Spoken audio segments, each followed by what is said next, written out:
इतना सुनकर ही ये उदास हो। नारायण नारायण। बोले ना, कैसा विचित्र संयोग है।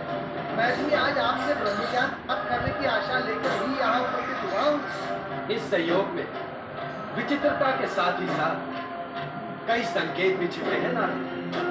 भोलेनाथ, आपके कथन से तो ऐसा प्रतीत हो रहा है कि आप मुझे युगों पूर्व घटित उस घटना का स्मरण करवाने की इच्छुक है जब मुझे ब्रह्मज्ञान का मिथ्याभिमान हो गया था। और तब आपने मुझे मानव मुखी बनाकर दंडित भी किया था। विश्वास करें भोलेनाथ, तब से अब तक मैं ब्रह्मज्ञान प्राप्त करने के लिए व्यग्र हूँ। आज वो अवसर आया है। माता के साथ साथ मुझे भी ब्रह्मज्ञान प्रदान कर कृत्य करें।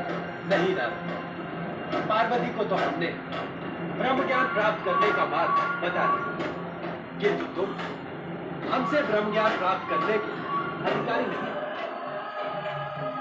आपसे ब्रह्म ज्ञान प्राप्त करने का मुझे अधिकार नहीं? ऐसा क्यों भोलेनाथ? गुरु बिना ज्ञान नहीं ना। अपने गुरु को छोड़कर जो व्यक्ति अन्य किसी से ज्ञान प्राप्त करने का इच्छुक होता है, वो अपने गुरु का अपमान तो करता ही, साथ ही अपने ज्ञान प्राप्त करने की पात्रता को खो दे। और इस सत्य को तुम भली भांति जानते हो। नारद, ब्रह्म ज्ञान की प्राप्ति के लिए तुम अपने परम ज्ञानी गुरु बृहस्पति की शरण में जाओ। गुरु बृहस्पति?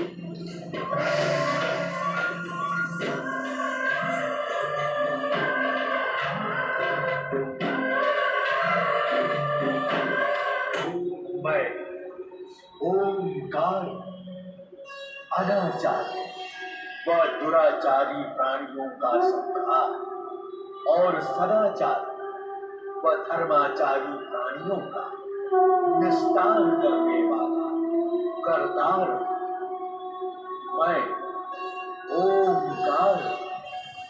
देवर्षि नारद को निरुत्तर कर भोलेनाथ देवी पार्वती को मार्कंडेय संबंधी प्रश्नों से विमुख कर देते। शिव नाम स्मरण से आनंदित होने वाला मार्कंडेय अपने पिता से शिव तत्व का परिचय जानकर शिव भक्ति में लीन हो जाता है। शिव लीला के कारण अपने जीवन की अंतिम रात्रि का रहस्य माता के मुख से सुनकर मार्कंडेय अपने घर का त्याग कर देता है। मार्कंडेय की अटल शिव भक्ति देख नारद को शिव कृपा पर विश्वास हो जाता है। मार्कंडेय को बिछावन पर न पाकर सुखा व्यथित हो जाती है। मार्कंडेय के प्राण हरने में असफल यमदूत पर क्रोधित होकर यमराज स्वयं उसके प्राण हरने निकलते हैं।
प्रसन्नता का ही विषय।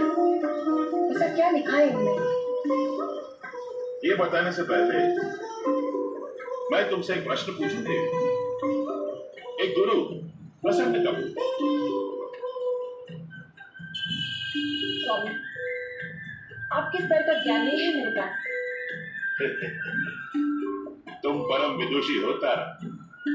आपकी पत्नी के साथ ही साथ आपकी शिष्या भी है, इसीलिए इस प्रश्न का उत्तर आप ही से सुनने की इच्छुक हूँ। देवी, एक गुरु अत्यधिक तब प्रसन्न होता है जब उसका शिष्य उससे भी अधिक सम्मान व श्रेष्ठ स्थान प्राप्त करे।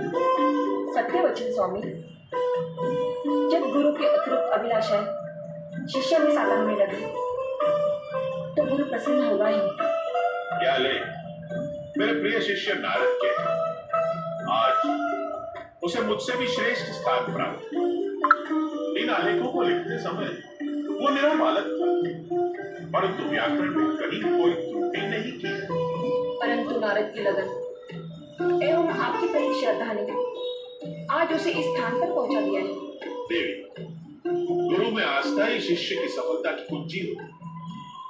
ब्रह्मपुत्र होने के पश्चात भी नारद विनम्र और जिज्ञासु दोनों ही। नारायण, नारायण। प्रणाम गुरुदेव, प्रणाम माता। देवर्षि नारद, आप गुरुदेव आपका ही स्मरण कर रहे थे। ये तो मेरा परम सौभाग्य है माता। पधारे देव ऋषि नारद, आसन ग्रहण करें। नारायण, नारायण। शिष्य गुरु के सामने आसन ग्रहण करे, ये शिक्षा तो आपने मुझे नहीं दी गुरुदेव। नारद, तुम मेरे शिष्य अवश्य थे, किंतु अब आदरणीय एवं देव ऋषि, तुम्हारी उपस्थिति मंगलकारी एवं आनंद का प्रतीक मानी जाती। गुरुदेव, मैं भले ही महान से महान पद प्राप्त कर लूं, परंतु उसका श्रेय आपकी दी हुई शिक्षा को ही जाएगा।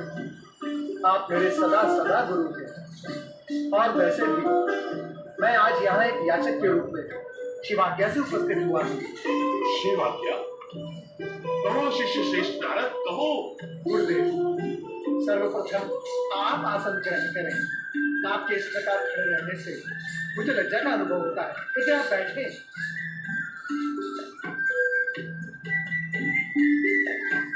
अब विलंब न करो नारद, शिवाज्ञा सुनने के लिए मेरा मन अत्यंत आतुर हो रहा है। गुरुदेव, मुझे भगवान भोलेनाथ ने कहा है